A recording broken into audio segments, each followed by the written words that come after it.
আজকের ভিডিওতে আমি আপনাদেরকে এমন কিছু দেখাতে যাচ্ছি যেটা আপনারা আগে কখনোই দেখেননি। এই ভিডিওটি পুরোপুরি দেখলে নতুন কিছু জানতে পারবেন, বুঝতে পারবেন। দেখুন, এগুলো হচ্ছে গোলাপ ফুল। কি করা হবে এই ফুল দিয়ে?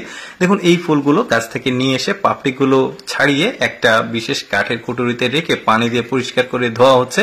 পরিষ্কার হয়ে গেলে এটা একটা বাটিতে নিয়ে এটা বাটা হচ্ছে। দেখতে পাচ্ছেন একদম যখন মেথি মেথি হয়ে গেছে, এটাকে নিয়ে একটা সাদা কাপড়ে দিয়ে চাপ দিয়ে যে রসটা, এটাকে কালার বলতে পারেন, এটাকে বের করলো। বের করে একটা কটুরিতে রেখেছে। এবার গরম পানিতে দিয়ে একটু জাল দিয়েছে। এবার লেবু, দেখুন এগুলো লেবু চাপ দিয়ে রসগুলো বের করে ওই রসের সাথে গোলাপ ফুলের নির্যাসের সাথে মেশাচ্ছে। এবার এগুলো দেখতে পাচ্ছেন রেশম। আপনারা রেশমের কথা শুনেছেন অবশ্যই। কি করে ভিডিওটা দেখতে থাকুন পুরোপুরি। একদমই সিক্রেট কিছু, কল্পনাও করতে পারবেন না যে এমন কিছু তৈরি হচ্ছে। এই রেশমগুলো থেকে সুতা বের করছে, দেখতে পাচ্ছেন। আর রেশম সম্পর্কে জানতে আপনারা সার্চ করতে পারেন নেটে।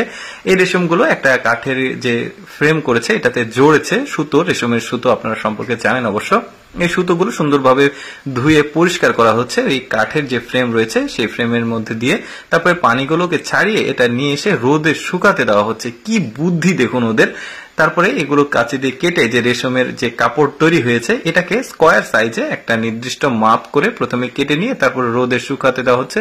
রোদে শুকিয়ে গেলে এটা নিয়ে ওই যে গোলাপ ফুলের যে রস বের করেছিল রং, ওইটার সঙ্গে মিক্সিং করছে। মেশানোর পর এটা আবার রোদে শুকাতে দেওয়া হয়েছে। দেখুন কত বুদ্ধি ওদের। রোদে যখন শুকিয়ে গেছে দেখুন একটু করে লালটে লালটে হচ্ছে। এটা ওরা লিপস্টিক হিসেবে ব্যবহার করবে, ঠোঁটের প্রাকৃতিক লিপস্টিক। বুঝতে পারছেন কি চমৎকার ওদের বুদ্ধি। বুঝতে পারলে তো, ওই যে বললাম যে কল্পনাও করতে পারবেন না যে এটা দিয়ে কি হচ্ছে। দর্শক, এবার আমি আপনাদেরকে একটু ব্যতিক্রম কিছু দেখাই। রেশম দিয়ে কিভাবে কাপড় তৈরি হয় আমরা কিন্তু অনেকেই দেখিনি, শুনেছি। আজকের ভিডিওতে সেটাই দেখুন, পুরোপুরি ভিডিও দেখতে থাকুন। এগুলো হচ্ছে রেশম, দেখতে পাচ্ছেন রেশমের গুটি। এগুলোতে একটু পরিষ্কার পরিচ্ছন্ন করে একটা ডিশে রাখা হচ্ছে। রেখে একটা কাপড়ের মধ্যে নিয়ে এটাকে গরম পানিতে গরম করা হচ্ছে, একদম তপ্ত মানে আগুনে দিয়ে।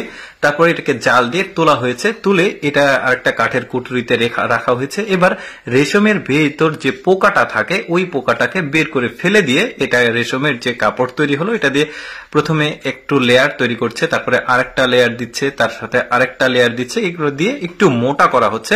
তারপর এটা হয়ে গেলে সুন্দরভাবে ধুয়ে এটাকে ওয়াশ করে রোদে শুকাতে দেওয়া হবে। এই যে দেখতে পাচ্ছেন পিনিয়ে দেওয়া হচ্ছে দড়িতে, রোদে শুকাতে দেওয়া হচ্ছে। এবার কাপড় নিয়েছে, এই যে দেখতে পাচ্ছেন। এটা একটা মূলত কমফোর্ট বা কাঁথা লেপ যেটাই বলেন ওইটা তৈরি করা হবে। এটার প্রথমে কাভারটা তৈরি করা হলো। এবার এই কাভারটার ভেতরে এই রেশমের যে কাপড় রয়েছে এটাকে লম্বা লম্বা করবে। দেখুন কিভাবে পদ্ধতিগুলো, দেখুন কি চমৎকার বুদ্ধি ওদের। দেখুন এই যে দেখতে পাচ্ছেন এটা কেটেছে। কাটার পর এটা নিয়ে এসে একটা টেবিলে রেখে টান দিয়ে এটাকে লম্বা করা হচ্ছে। মানে ওই যে কাঁথা, কমফোর্ট বা যেটাই বলেন কম্বল, ওইটার সাইজ করা হচ্ছে। যখন সাইজ করা হয়ে গেছে এটাকে সেলাই করে চারিদিক থেকে বিট দিয়ে দেওয়া হচ্ছে। এবার এটাকে রোদে শুকাতে দেওয়া হলো। এবার ওই ফ্রেমটা নিয়ে আসা হয়েছে, কাভারের মধ্যে দিয়ে দেওয়া হলো। দর্শক, কেমন লাগলো আজকের এই ভিডিওটি অবশ্যই কমেন্ট করে জানাবেন।